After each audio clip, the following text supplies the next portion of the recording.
Good morning, good afternoon, good evening, Biafrans. Anywhere you are, I'm greeting you. I've come your way again with another update that matters to us. Yes, you can attest with me that Kazim Shettima, Tinubu's vice president, of course, the president of Nigeria, Tinubu is nowhere to be found. Tinubu no go to no law will served. So that one is hustling to see if Finland will hand over Simon Ekpa to him, so that he will come and do to Mazi Ekpa the same thing they are doing to Mazi Nnamdi Kanu.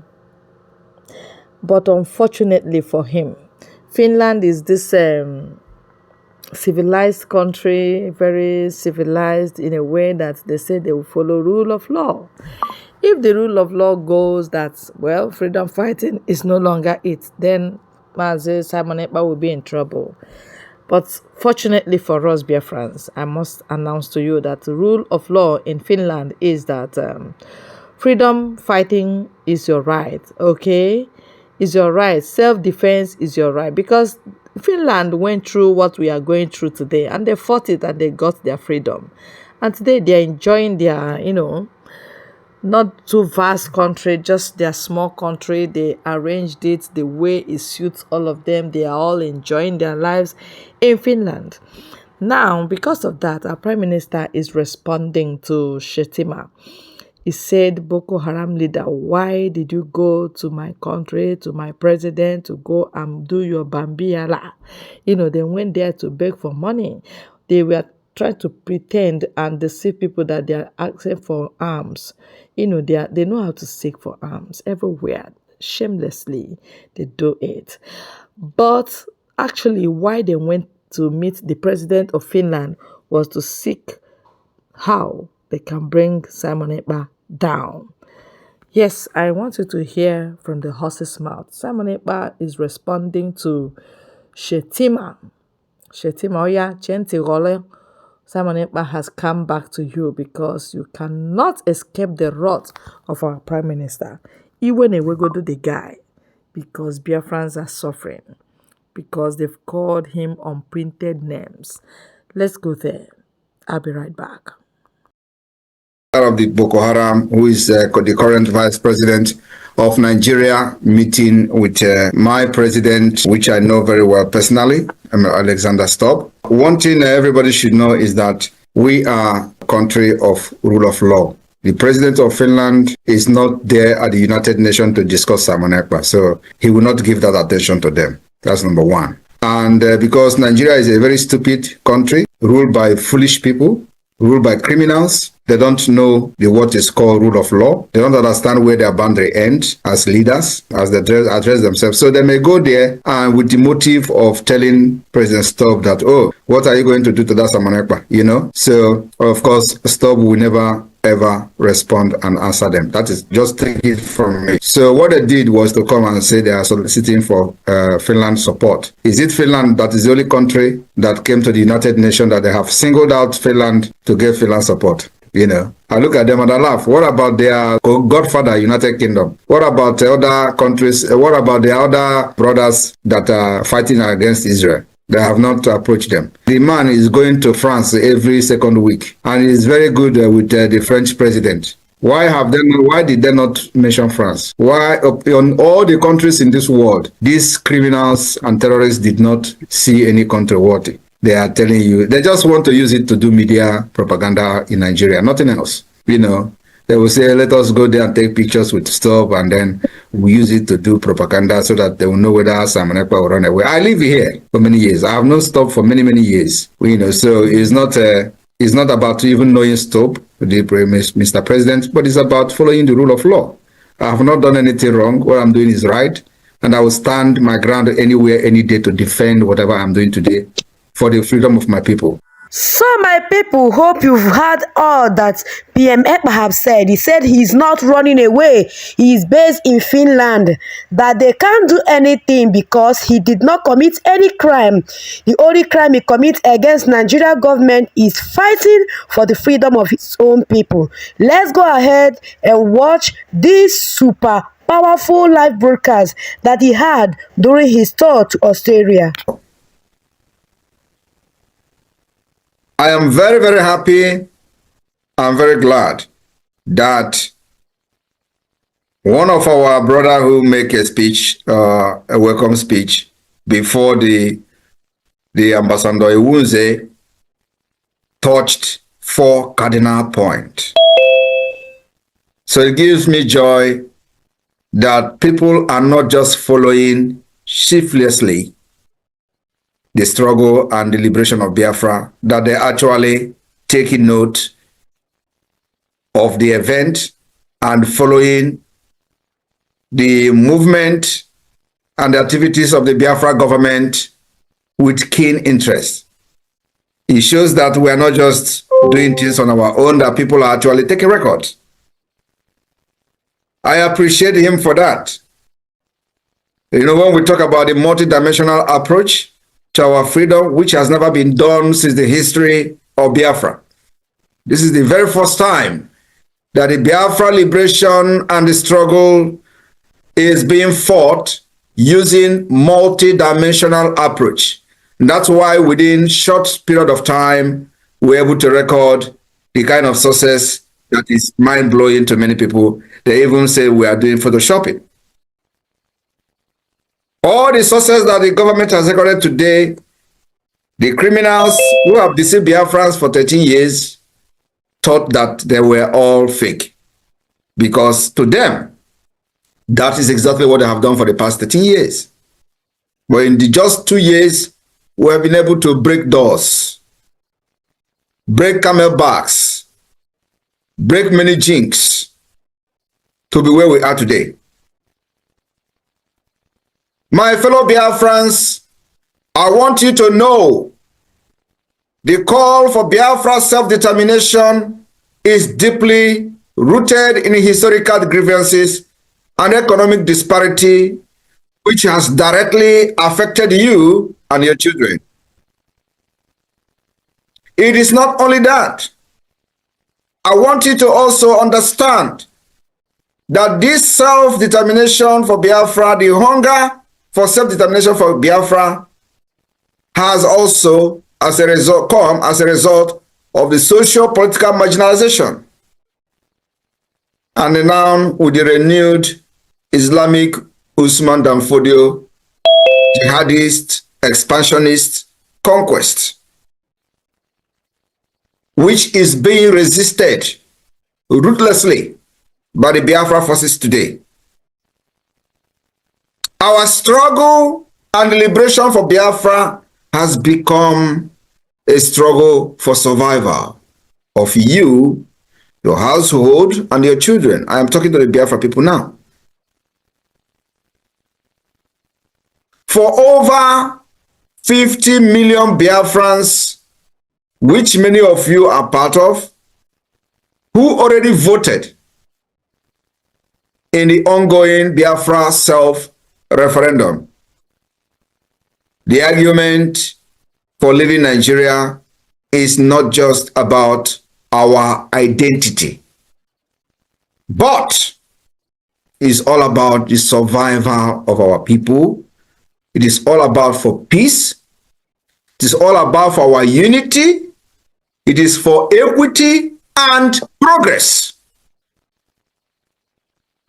and justice. Because anywhere there is absence of justice, what you have in place is anarchy. My fellow Biafrans, we have seen the paradigm shift in the course of this our Biafra liberation under my leadership and under Biafra government. As you all can see, the meetings and consultation with the members of the U.S. Congress continue to receive a desired attention. Our aim and objective is this multidimensional approach will at the same time be putting Biafra on the global stage, in a global discussion. We are not one with Nigeria. We are pulled apart. The ethnic diversity is a very dangerous one. And today, the Biafrans in Australia will have the opportunity to be briefed on some of the high-level meetings of the United States with the United States officials. Biafra will be the beginning of civilization in Africa. And that's what many people are scared of. But you see, like the Israel Prime Minister, we will win with or without you. We have taken the Biafra liberation to the global stage for the very first time since after the war. Even during the Biafra war, Biafra discussion, Biafra issue, Biafra cause, Biafra case were not in the global stage. The only reason that the Biafra case came to the global stage was as a result of the images coming from the dying children in Biafra land. That was the only thing that put Biafra on the global stage. And when the United States of America was contemplating supporting Biafra, those that were in the leadership of the Biafra then have no knowledge, they have no contact details, they have no lobbyists in the United States who could actually make them understand what is going on, and then also who could educate the policy makers and the decision makers of the United States. That didn't happen. Today, under my leadership and under this Biafra government, which is the government of the people, we have corrected that mistake. We have taken this liberation and the issue of Biafra to the stage that has never, where it has never been before, for the very first time. I will share with you some of the key outcomes of some recent meeting with the United States Congress regarding the recognition of Biafra independence. My fellow Biafrans in Australia and beyond, we met with the most senior members of the United States Congress. We met with the most senior members of the U.S. government, including the Speaker of the House of Representatives, Mike Johnson, the third highest official of the U.S. government, the chairman of the House Foreign Affairs Committee, Michael McCall, and a plethora of members of Congress. These members are now well educated about Biafra. It has never happened in the history of Biafra and Nigeria. We are closely working after being briefed, after educating these people, decision makers. We are now closely working with them to form a new Biafra policy for the U.S. government, which until now currently has not had one. You may not understand the heaviness of the word I am speaking now, but you're going to know later on. And I believe Nigeria understand what I'm saying. For most members of the Congress we met, those we discussed with, this has been the first time the Biafra issue had ever been presented to them. As such, much of our discussion is providing an informational briefing on Biafra as well as malign nature of the Nigerian terrorist government. We also discuss our activities such as the self-referendum, which already recorded over 50 million votes, and the upcoming December 2nd declaration. My fellow Biafrans and our friends and lovers of freedom, on Biafra Independent Declaration, the reception by the members of the Congress to our message has been very overwhelmingly positive. Not a single member of the U.S. Congress we met, or those we met with, ever expressed any support for the Nigeria terrorist government. So, the main challenge currently is to fill in this information gap in Washington, D.C., and that's what our focus is now for the next 2 months. and to make sure we educate as many members of the Congress as possible. So many of you do not understand how this international politics or politicking is being played. For those who follow the history of the apartheid regime and the role of the US government in ending it, will understand why we are doing what we are doing today. There were explicit commitments and assurances given by members of Congress we met to support the Biafra cause. Albeit, through different expressions, we are now working with members of the Congress on several groundbreaking initiatives, which are ongoing and will be made public at the appropriate time. Biafrans in Australia, I want you to understand that the defense of Biafra land, defense of our women and children will remain the most priority of this Biafra government. And that we are doing with everything in us. The support that we have received so far, the activities of the government can speak for itself. Biafrans in Australia, if you are still standing on the fence, watching how this will end, believe me, the time will come when we will not need your money. I remember that I have always said something similar, including in other measures that the Biafra government has taken in the past. And they will think that we are just joking. But at the end of the day, it will come to manifestation. Thank you for inviting me today. And remember, every penny counts. Our IOU is there. If you don't want to do donation, you go and give IOU to the government. Raffle is there. Liberation tax is there. And many of you who were crying about how they were going to import terrorists into our land in the name of people, internally displaced people, I told you it will never happen.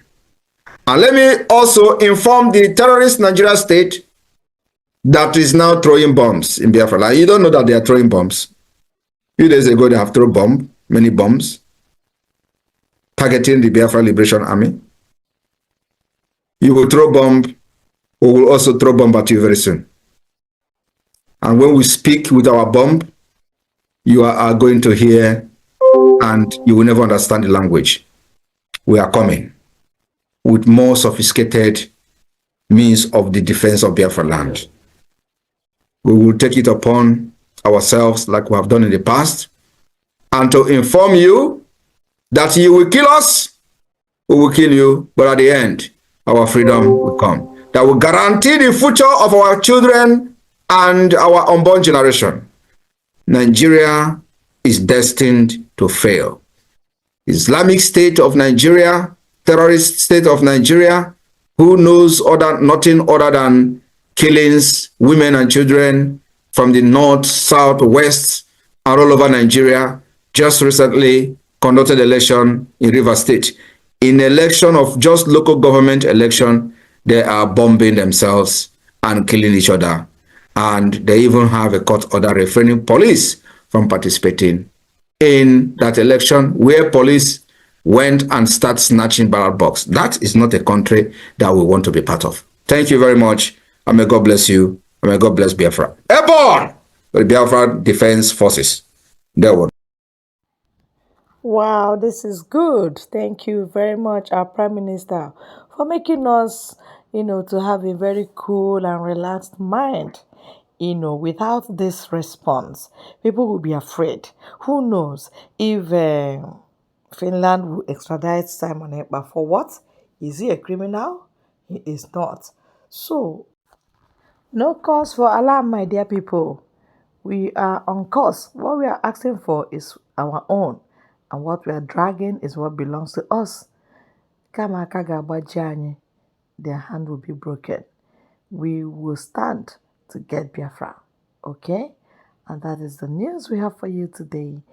Liking, sharing, and subscribing is what you will do for this very good channel.